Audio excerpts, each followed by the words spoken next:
Although it is referred to as the Seven Sisters, only 6 bright stars can be seen with the naked eye in the night sky. Our Sun, which is the 8th star of Pleiades and is a twin star to Sirius A, orbits Alcyone, the central star in the Pleiades, about every 24,000 years, not to be confused with the major New Age cycle of 26,556 years. The Pleiadians are considered our nearest brothers due to the fact that, as mentioned earlier, the race became divided within the Lyra civilizations following conflicts and wars. Some went to the Pleiades and others to Earth. Again, conflicts caused a division, and a section of the population on Earth departed and settled in the Pleiades. Since then, over thousands of years, both the Lyrans and Pleiadians have visited and stayed on Earth, adding further to the genetic pool. The group which made their home in the Pleiades devoted themselves to benevolent relationships, meditation, and spiritual upliftment, with complete avoidance of negativity, contrary to the Earth group. As a result of thousands of years of Pleiadian evolution along these more harmonious lines of development, they became thousands of years ahead of Earth both technologically and spiritually. Nevertheless, the Pleiadians, in their determination to avoid conflict, had withdrawn as a civilization and were not aware of what was going on in the galaxy. They developed advanced technology but kept to themselves and began to lose touch with reality. For example, wars were still waging on planet Earth. During this time, a race from the Orion Empire had grown in power and were conquering planets in the neighborhood galaxy.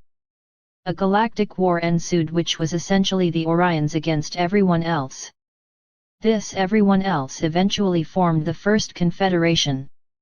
The Pleiadians, however, were unaware all this was going on. When they realized it, they were compelled to intervene. In fact, the violence of the Orions represented a reflection of the Pleiadians' inner suppression. They turned on the Orions vigorously and the Orions retaliated. In fact, they destroyed one of the Pleiadians' beautiful planets of life. To this day it is still a burned-out lifeless planet. The Pleiadians eventually became enlightened as to the role the Orions played in their own inner turmoil. Some even reincarnated into the Orion group. By now the Orions' reign of violence had ceased and they came under the Galactic Confederation and Brotherhoods. The next step was for the Pleiadians to confront their own negativity through contact with an unevolved planet such as Earth. They visited Earth, but as was the case with all visiting relatively evolved races, they were treated as gods. They have since visited Earth many times. In fact, they have, as a result of a more recent fortuitous event, a very rapid means of transit in their spacecrafts via the vortex of our Great Pyramid. This occurred as a result of a tilt in the Earth's axis, changing the realignment of the pyramid from one directed at Sirius to resonance with the Pleiades. Note: the Sirians previously used it for rapid transport to Earth in case of an emergency in which the Resistance aliens were tampering with the Ark of the Covenant. See below insert. The Ark of the Covenant. The book Voyagers, Volume 2, covers this subject in some detail. It explains that the true information on the nature and meaning of the Ark has been withheld from man for a long time. The Ark of the Covenant wasn't the chest containing the rod and the staff, though there were powers associated with the rod and the staff, nor was it the Ankhs, possessing even greater potencies. The Ark is an energy device involving much more multidimensional concepts. The Ark was created 840,000 years ago, originally named the Arch of the Covenant of Pleiador, an agreement amongst the Pleiadorians consisting of several races to help humans. It is a portal bridge between the sphere of Amenti in the Andromeda Galaxy and Earth's core via the Great Pyramid to enable the third seeding of the human race to take place. Originally, the pyramid was meant as a harmonic resonance chamber for pulling in multidimensional energies from deep space and from Sirius B using a great Anka in the capstone, with the additional purposes to fortify the portal of the Ark of the Covenant and serve as an interdimensional teleportation center. It is situated on the heart chakra of the Earth. Apparently Noah's Ark was not a boat. It refers to the Ark of the Covenant in the Great Pyramid, and the description in the Bible refers to the passageway leading to the Ark Noah sheltered in the inner earth from the Great Flood via the pyramid. This understanding of the ark is revealed in Howard Middleton Jones and James Wilkie's book Giza-Genesis. It is also related in Anna Hayes' material. Now, we are all familiar with the prime directive of the Star Trek series relating to non-interference by extraterrestrials. The Pleiadians are probably the most strict on this rule, which no doubt has arisen because of their no-intervention violation during the last photon belt encounter. Our solar system traverses the photon belt, a nebula of electromagnetic energy of light and other frequencies, every 10,000 years or so. This particular interaction with the photon belt caused many Earth upheavals. Evacuation procedures were organized by the Pleiadians to save Earth people from the cataclysms. It is reported that this intervention unfortunately arrested the development of our civilization, interfering with a potential quantum leap in learning and evolution in which this photon belt experience was necessary to catalyze change. Owing to this destructive intervention, spiritual law decrees that the Pleiadians, in creating these negative consequences of blocking our race's progress, must be tied to Earth and not able to evolve until they have aided us in our evolution in a positive manner. In fact, it was stated that they must help us to catch up to them before they can progress further. Thus we can be sure that the Pleiadians, having learned their lessons of their inopportune kindness to Earthlings, will act with maximum benevolence towards Earth. There are 6 planets in the Pleiades inhabited by advanced Pleiadians, though there are variations in the genotype and consciousness expression. Common sense would seem to dictate that if there are hundreds of stars, there must be more than 6 planets inhabited. This needs further checking. 3 of the planets are inhabited by human-type Pleiadians, that is, are in similar bodies to humans, and the other planets are inhabited by light and energy beings, where reside a council of 12 super beings who rule the Pleiadian culture.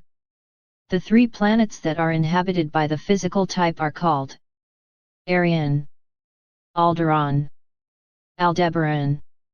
There is a collective group of Pleiadians consisting of beings both focused in bodies and manifesting as light beings, which are channeling information through Barbara Marciniak. These Pleiadians, which could consist of members from all the 6 planets, are gathering further non-Pleiadian members. Of the human type of Pleiadian, there is a variation in height. One race has bodies around 7 feet tall and another smaller, about 5 to 6 feet. These typical Pleiadians are Caucasian and a combination of several genetic types.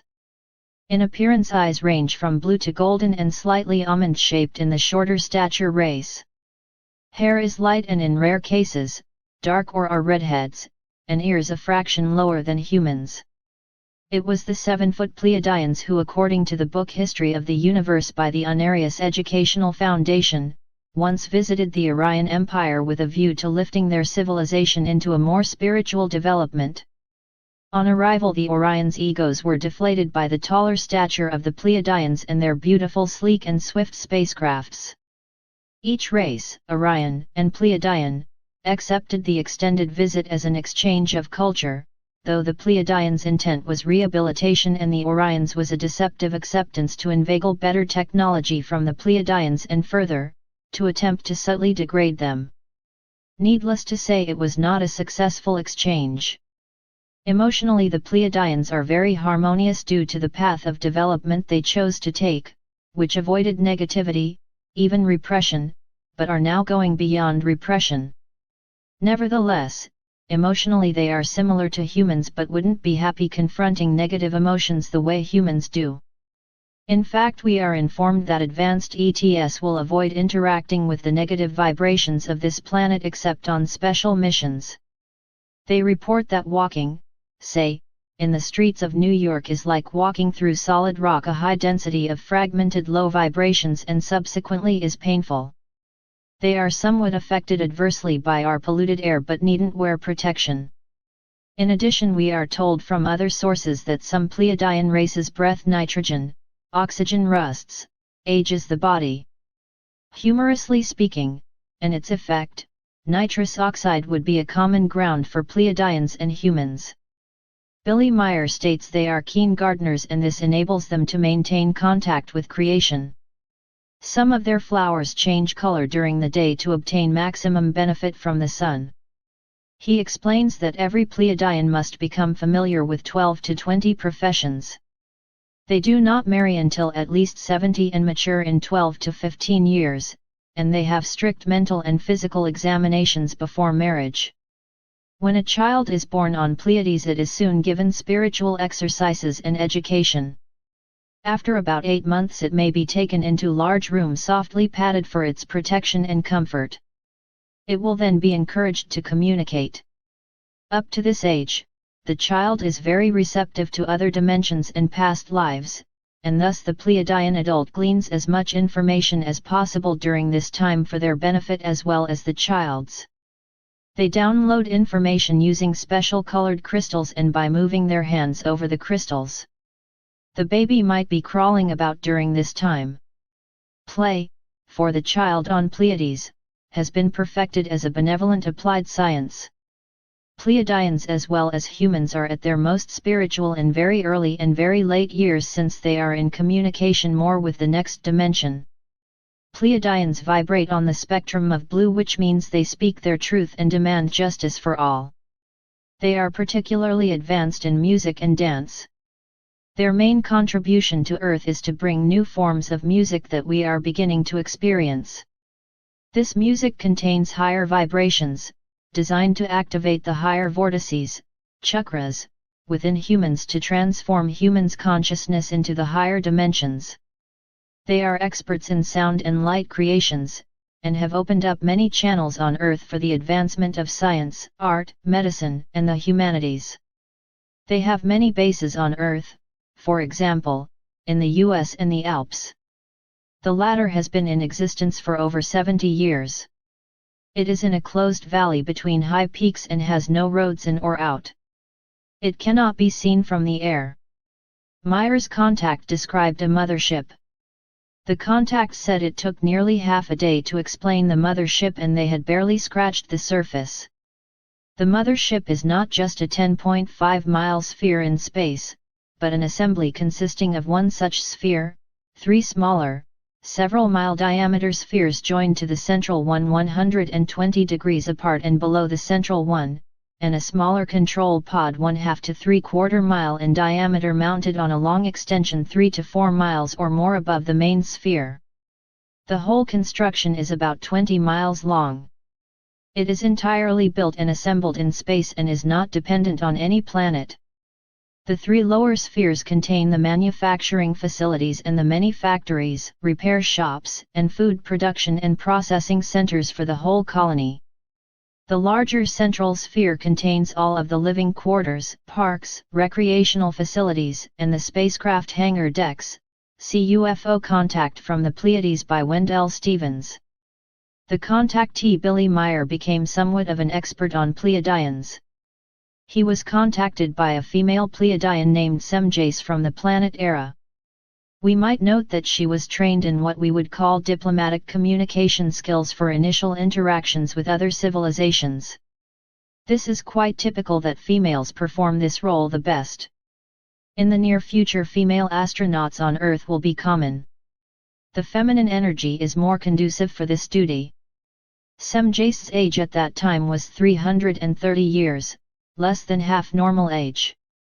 She explains about space travel, learning alien languages, 10-mile-long motherships and teleportation and androids. The Pleiadians believe in God, often referred to as the Law of One, and treat humans as equals. They are members of the Interdimensional Association of Worlds, involving tens of thousands of different ET cultures and even more representatives from the higher, spiritual realms.